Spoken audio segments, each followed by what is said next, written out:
Italian member of parliament رہا کر دیے گئے ہیں اور وہ آج جمعے کی رات ہی روم لوٹ رہے ہیں۔ دوستو، اسرائیل نے کہا ہے کہ وہ اس وقت حماس کے جواب کا انتظار کر رہا ہے۔ نتنیاہو کے دفتر سے بیان آیا ہے کہ ہمیں نہیں معلوم کہ حماس کا جواب کیا ہوگا اور حماس کیا جواب دے گا، لہذا ہم صرف انتظار کر سکتے ہیں اور وہی کر رہے ہیں۔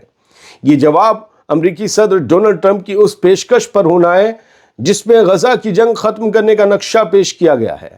اسرائیلی وزیر اعظم بنجامن نتنیاہو نے یہ پیشکش ہفتے کی شروعات میں واشنگٹن جا کر مان لی تھی۔ فی الحال حماس کے جواب پر ہی غزہ میں جنگ بندی کا فیصلہ ہونا ہے اور اسرائیل غزہ کے ساتھ ہی پورا عرب ریجن حماس کے جواب کا منتظر ہے۔ یہ ڈونلڈ ٹرمپ کا منصوبہ ہے، مسلمانوں کا نہیں۔ یہ بیان آیا ہے پاکستان کی طرف سے، بڑا سنسنی خیز بیان ہے سر۔ پاکستان کے فارن منسٹر اشاق ڈار نے اعلان کیا ہے، بلکہ خلاصہ کیا ہے کہ امریکہ کے صدر ڈونلڈ ٹرمپ کا پیش کیا گیا 20 نکتاتی یعنی 20 پوائنٹ والا غزہ پلان مسلمان ممالک کی رائے پر بیس نہیں ہے۔ جو ہمیں دکھایا گیا تھا، جس پر ہماری رائے لی گئی تھی، وہ پلان دوسرا تھا۔ انہوں نے دعویٰ کیا کہ اسلامی ممالک نے جو مسودہ یعنی ڈرافٹ تیار کیا تھا اس میں تبدیلیاں کر دی گئی ہیں، یعنی ٹرمپ نے مسلم ممالک سے ان کے رہنماؤں سے جن شرطوں پر رضامندی حاصل کی تھی، ان شرطوں کو ٹرمپ نے اسرائیل کے لیے نتنیاہو سے ملاقات سے پہلے بدل دیا۔ بھائی، یہ تو سپر پاور والا گپلا کہلانا چاہیے۔ اشاق ڈار نے پارلیمنٹ میں کہا کہ 20 نکتے یا 20 پوائنٹ ہمارے نہیں ہیں، یہ ٹرمپ کے ہیں، یہ تجویز ہمارے مسودے سے مختلف ہے۔ یعنی غزہ کی جنگ روکنے کے نام پر امریکہ کا یہ نقشہ دراصل اسلامی دنیا کے متفق لفظوں سے جدا کر دیا گیا ہے۔ وہ جن پر اذن لیا گیا تھا، وہ نکاح نامہ بدل دیا گیا، دھوکے سے نکاح کر لیا گیا۔ کہو تمہیں قبول ہے کیا؟ قبول ہے، قبول ہے، قبول ہے، قبول ہے، قبول ہے، اس کے بعد بدل دیا۔ چھنو کے ساتھ طے ہوا تھا، منو کے ساتھ کر دیا۔ ارے یار، اتنا دھوکہ، کمال ہے۔ غزہ کی فضاؤں میں بارود کی گونج اب بھی جاری ہے۔ اسرائیلی جہاز، ڈرون اور ہیلی کاپٹر سب ایک ساتھ غزہ سٹی کی بستیوں پر ٹوٹ پڑے ہیں، نہتے لوگوں پر۔ کیا طاقت کا مظاہرہ ہے۔ صبرا محلہ ہیلی کاپٹر اور ڈرون فائر کا نشانہ بنا، جبکہ نصر علاقے میں ریموٹ کنٹرول بختہ بند گاڑیوں یا روبوٹک گاڑیوں سے دھماکے کیے گئے، مکانوں کو ڈھا دیا گیا۔ وفا نیوز ایجنسی، جو فلسطین کی سب سے پرانی نیوز ایجنسی میں ہے، وہ کہتی ہے کہ المواسی میں بمباری سے ایک معصوم لڑکی شہید ہو گئی، کئی لوگ زخمی ہوئے۔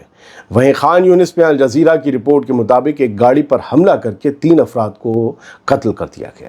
اور یہ سب کچھ اس وقت ہو رہا ہے جب ڈونلڈ ٹرمپ کے غزہ امن منصوبے، جو بدل دیا گیا ہے، غزہ امن منصوبے کی آخری میعاد قریب آ چکی ہے۔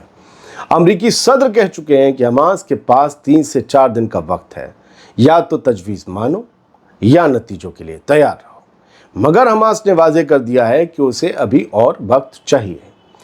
ایجنسی AFP سے بات کرتے ہوئے ایک حماس کے رہنما نے کہا کہ ہم نے میڈیٹرز کو بتا دیا ہے کہ مشورہ جاری ہے اور اس میں کچھ وقت لگے گا، تو ہمیں ہمارا وقت چاہیے۔